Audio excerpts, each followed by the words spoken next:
Graça e paz. Hoje eu vou começar a falar de mulheres na Bíblia, né? Temos grandes mulheres, né? Grandes mulheres que fizeram toda a diferença na história também. Não só os homens, mas as mulheres também, né? Então hoje eu vou começar com Ana, tá? Vou falar sobre um pouco a vida de Ana, tá bom? E aí, se vocês quiserem saber de mais alguém, coloca aí nos comentários, curta, compartilha, vamos espalhar a palavra de Deus, né?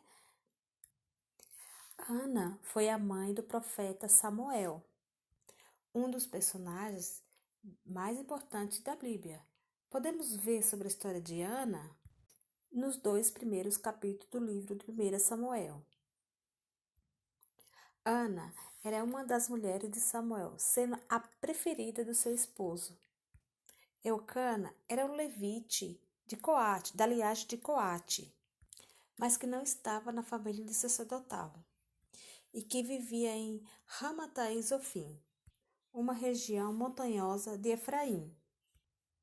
Ana era estéril, e é possível que Eucana tenha se casado para que essa outra esposa pudesse dar filhos. Naquele tempo, esse era o costume, né, que os homens faziam. Casavam com uma mulher. Se ela não desse filhos, eles precisavam ter uma outra esposa para que continuasse a sua linhagem, né, levasse seu nome adiante. Então, Ocana casa-se com Penina para que ela gerasse filhos para ele, né? A rivalidade dentro do lar era constante. Existia muitos ciúmes de Penina para com Ana, porque sabia que o seu marido gostava mais, né? Ela viu o amor do esposo para com Ana, era muito maior. E então, ela zombava de Ana pelo fato dela poder ter filhos enquanto Ana não podia ter, porque Ana era estéril. Então, ela zombava, ela maltratava Ana, sabe? Ela fazia muitas coisas ruins por ela ter filho e Ana não. Porque quando uma esposa gerava filho, então ela importunava e humilhava a outra que não poderia ter filho. Ela se sentia, né, privilegiada por o fato dela poder ter filhos. Então ela maltratava muito Ana.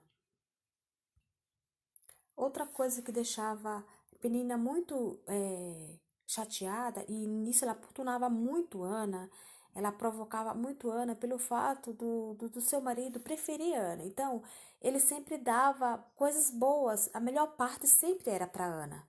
O seu amor era para Ana, ele dedicava tudo que ele tinha a mais, ele dava para Ana. Mesmo Ana não tendo filho, ele a cobria Ana de presente. Mesmo que ele fosse dar é, algumas coisas para a esposa, ele dava três mais para Ana, para compensá-la pelo fato dela não ter filho. Então ele agradava muito, ele cuidava muito dela. Ele era um homem religioso, né? Então sempre, uma vez por ano, ele ia, né, até o templo. Então, uma vez por ano, ele levava a sua família para Siló, que é onde ficava o tabernáculo, né? Desde os tempos de Josué. Então eles iam para adorar e para sacrificar para o Senhor. Por Ana ser uma mulher estéril e por ser tão humilhada e ser tão provocada por Penina, fazia com que Ana se transformasse em uma pessoa triste. Ela chorava muito. Por isso ela chorava muito e não se alimentava. Numa dessas ocasiões que ela foi para Siló, Ana foi até a porta do tabernáculo. Com amargura de alma, ela chorou, né? Ela se prostrou ali diante do Senhor. Em sua oração, Ana pediu um filho e fez um voto ao Senhor. Ana prometeu entregar o seu filho ao Senhor por todos os dias da sua vida. E sobre sua cabeça não passaria navalha. Essa atitude mostra que se tratava de um voto dos narizeus. Enquanto Ana orava com perseverança, Eli, o sacerdote, ele observava. E ele tinha reparado que ela só murmurava, não saía sons, ela só mexia com a boca.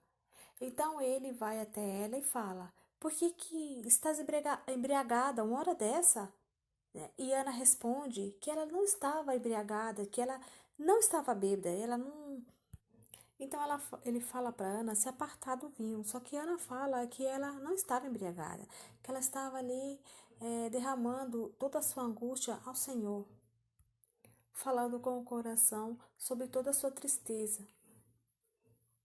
Ana também disse ao sacerdote Eli que ela não era uma filha de Belial, uma expressão que significava uma pessoa maldosa e sem valor.